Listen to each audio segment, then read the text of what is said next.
घनश्याम मौर्य, इनका सवाल है कि अस्पृश्यता के बारे में सावरकर जी के क्या विचार थे। उनकी कुछ बातें तो मैंने आपके सामने रखी हैं। वो बार बार सवाल उठाते हैं। अंबेडकर जी का नाम लेकर सवाल उठाते हैं, दलितों का नाम लेकर सवाल उठाते हैं, कुछ जातियों का भी नाम लेकर सवाल उठाते हैं। जैसा मैंने अभी भी आपके सामने कहा कि गाय का लग्न किया गया, शादी की गई, तो भट्ट जी उसमें उपस्थित थे, संस्कृत मंत्र बोले। सावरकर जी पूछते हैं कि इंसानों की शादी, जब महारों की शादी, दलितों की शादी होती है तो कोई ब्राह्मण उसके लिए उपस्थित नहीं होता है। वो इंसान की शादी करने के लिए नहीं जाता है, क्योंकि वहां वे लोग अस्पृश्य है, उनकी छुआछूत हो जाएगी, इस डर से वो नहीं जाता है। लेकिन गाय के शादी में बड़े उत्साह से जाता है, सभी संस्कृत मंत्र वगैरह बोलता है। इस पर से उनकी विचारधारा हमारे ध्यान में आएगी। वे सभी प्रकार के जाति भेद को नकारने वाले थे। अस्पृश्यता के केवल खिलाफ नहीं थे, केवल उसके खिलाफ बोलते नहीं थे, एक्टिवली काम करते थे। उन्होंने अपने व्यक्तिगत जीवन में कभी भी अस्पृश्यता अमल में नहीं लाई, ना उन्होंने लाई, महात्मा गांधी ने लाई, और जहां तक मुझे जानकारी है कांग्रेस के जितने भी बड़े लीडर्स थे उनमें से किसी ने अपने जीवन में अस्पृश्यता अमल में नहीं लाई।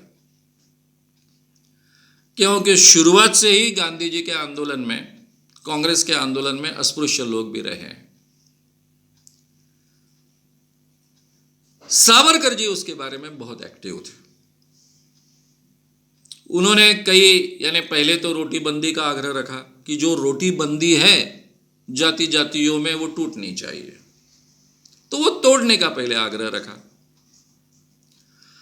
वे खुद सब जाति के लोग एक साथ में खाना खाएं इसलिए प्रोत्साहित करते थे। ऐसे कार्यक्रमों में खुद उपस्थित रहते थे, ऐसे कार्यक्रम आयोजित करने के लिए भी प्रयास करते थे। पतित पावन मंदिर में अस्पृश्यों को प्रवेश मिले, यह भी आंदोलन उन्होंने किया, और यह आंदोलन उन्होंने गांधी जी के तरीके से किया, अहिंसक तरीके से किया।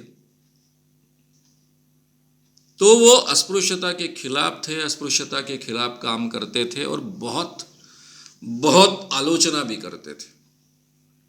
यानी उन्होंने अपने आर्टिकल्स में कई जगह लिखा है कि दलितों में भी इतनी जाति विषमता है कि वो मराठों के साथ में और ब्राह्मणों के साथ में खाना खाना चाहते हैं, लेकिन अपने निचली जातियों के साथ में खाना खाना नहीं चाहते। इस पर वो जाहिर तरीके से अपने आर्टिकल्स में आलोचना करते आए। ये कैसी हुई बात कि हम ऊंची जातियों के साथ में खाना खाएंगे लेकिन हमारी निचली जातियों के साथ में हम खाना नहीं खाएंगे? ये कौन सी अस्पृश्यता दूर करने का तरीका होगा? इस पर वो कड़ी आलोचना भी करते हैं। तो सावरकर जी केवल बोलने वाले व्यक्ति नहीं थे, वे आचरण में भी अस्पृश्यता के खिलाफ थे, अस्पृश्यता के खिलाफ जाहिर तरीके से थे, और इसके बारे में वो किसी को नहीं छोड़ते थे। चौंडी महाराज कर एक महाराज थे जो बहुत अच्छा काम करते ऐसे समाज में माना जाता था। वो जब अस्पृश्य लोगों को इंसान मानने के लिए तैयार नहीं, ऐसा स्टेटमेंट देने लग गए, तो सावरकर जी ने उनकी भी बहुत आलोचना की। वो गौ सेवा का बहुत बड़ा काम करते थे। पहले उन्होंने तारीफ भी की थी कि गौ सेवा का अच्छा काम चौंडे महाराज करते हैं, लेकिन जब उन्होंने अस्पृश्य को इंसान मानने से इनकार कर दिया, तब चौंडे महाराज को भी उन्होंने धो धोया है। तो वो रिस्क लेकर पूरी तरह से बड़े पैमाने पर अस्पृश्यता, इस बात के खिलाफ खड़ा होते थे, अपने जीवन में भी और विचारों में भी।